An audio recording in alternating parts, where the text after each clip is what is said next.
السلام علیکم ورحمۃ اللہ وبرکاتہ۔ بسم اللہ الرحمن الرحیم۔ صرف 5 منٹ کا مدرسہ، قرآن و حدیث کی روشنی میں اسلامی تاریخ۔ 9 شعبان۔ نمبر 1، حضرت سلمان فارسی رضی اللہ عنہ۔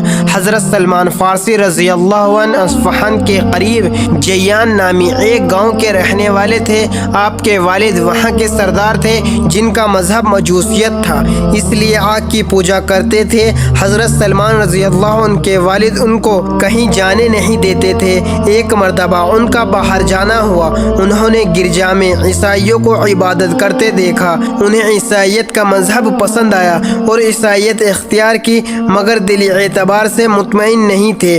دین حق کی تلاش میں وہ اصفہان سے شام آئے، کچھ عرصہ یہاں قیام رہا، پھر موصل نامی شہر میں پہنچے۔ وہاں ایک پادری کی خدمت میں چند سال رہے، پھر وہاں سے دوسرے شہر نصیبین میں ایک پادری کی خدمت میں رہے، وہاں سے اموریہ نامی شہر میں ایک گرجا میں رہے۔ یہاں کے پادری سے معلوم ہوا کہ عرب میں آخری نبی کے ظہور کا وقت قریب ہے۔ وہاں ایک قافلے کے ساتھ عرب روانہ ہوئے۔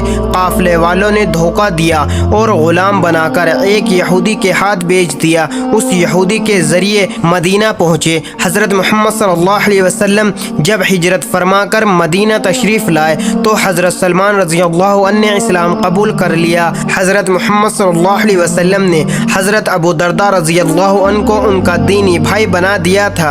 حضرت محمد صلی اللہ علیہ وسلم نے فرمایا، جنت 3 آدمیوں کو بہت چاہتی ہے، علی، عمارہ اور سلمان کو۔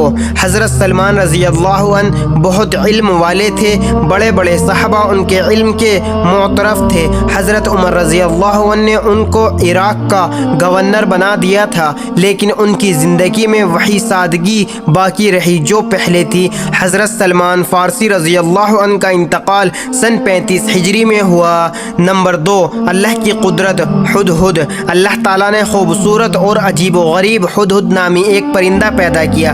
اس کے سر پر خوبصورت سا تاج ہوتا ہے، پر میں بیل بوٹے کی نقش و نگاری ہوتی ہے، چونچ ایسی بنائی کہ مضبوط سے مضبوط درخت کو کھود کر اپنا گھونسلہ بنا لیتا ہے۔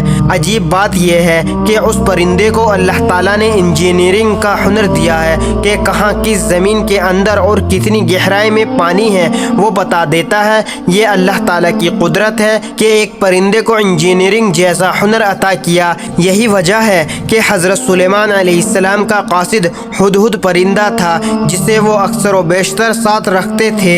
نمبر 3، ایک فرض کے بارے میں، جماعت سے نماز نہ پڑھنا۔ حضرت عبداللہ بن عباس رضی اللہ عنہ سے کسی نے پوچھا کہ ایک شخص دن بھر روزے رکھتا ہے اور رات بھر نفلیں پڑھتا ہے، مگر جمعہ اور جماعت میں شریک نہیں ہوتا، اس کے متعلق کیا حکم ہے؟ انہوں نے فرمایا، یہ شخص جہنمی ہے۔ نمبر 4، ایک سنت کے بارے میں، بلندی پر چڑھنے اور اترنے پر ذکر۔ رسول اللہ صلی اللہ علیہ وسلم اور آپ کے لشکر کے لوگ جب بلندی پر چڑھتے تو تکبیر اللہ اکبر، اور جب نیچے اترتے تو تسبیح سبحان اللہ پڑھتے۔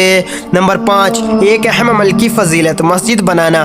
رسول اللہ صلی اللہ علیہ وسلم نے فرمایا، جس شخص نے اللہ کا گھر یعنی مسجد بنایا تو اس کے لیے اللہ تعالیٰ اسی جیسا گھر جنت میں بنائے گا۔ نمبر 6، ایک گناہ کے بارے میں، مسجد میں دنیا کی باتیں کرنا۔ رسول اللہ صلی اللہ علیہ وسلم نے فرمایا، ایک زمانہ ایسا آئے گا کہ لوگ مسجد میں حلقے لگا کر دنیاوی باتیں کریں گے، تم کو چاہیے کہ ان لوگوں کے پاس بھی نہ بیٹھو، اللہ کو ان لوگوں سے کوئی واسطہ نہیں۔ نمبر 7، دنیا کے بارے میں، دنیا کی مثال۔ رسول اللہ صلی اللہ علیہ وسلم نے فرمایا، میرا دنیا سے کوئی واسطہ نہیں، میری اور دنیا کی مثال تو بالکل اس مسافر کی سی ہے جو سخت گرمی میں کسی پیڑ کے سائے میں آرام کرے اور پھر اسے چھوڑ کر چل دے۔ نمبر 8، آخرت کے بارے میں، اہل جہنم کا حال۔ قرآن میں اللہ تعالیٰ فرماتا ہے، جو لوگ منکر کافر ہیں ان کے لیے دوزخ کی آگ ہے، نہ تو ان پر موت ہی کا حکم کیا جائے گا کہ وہ مر جائیں، اور نہ دوزخ کا عذاب ہی ان سے ہلکا کیا جائے گا،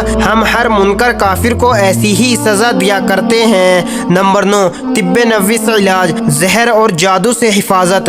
رسول اللہ صلی اللہ علیہ وسلم نے فرمایا، جو شخص صبح صبح بغیر کچھ کھائے پیے مدینہ کی 7 اجوا کھجور استعمال کر لے، اس کو نہ تو اس دن زہر سے نقصان ہوگا اور نہ جادو کا اثر ہوگا۔ ہوگا۔ نمبر 10، قرآن کی نصیحت۔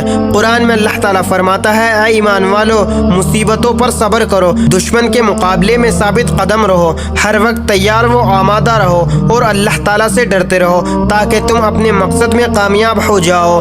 اللہ تعالیٰ ہم سب کو ان پیاری حدیث مبارکہ پر عمل کرنے اور اپنی زندگیوں کو سنوارنے کی توفیق عطا فرمائے، آمین۔ مزید اسی طرح کی اسلامک ویڈیو کے لیے اگر آپ نے ابھی تک ملک شاہ چینل کو سبسکرائب نہیں کیا تو سبسکرائب کر لیں اور ویڈیو کو لائک اینڈ شیئر ضرور کریں۔ جزاک اللہ، شکریہ۔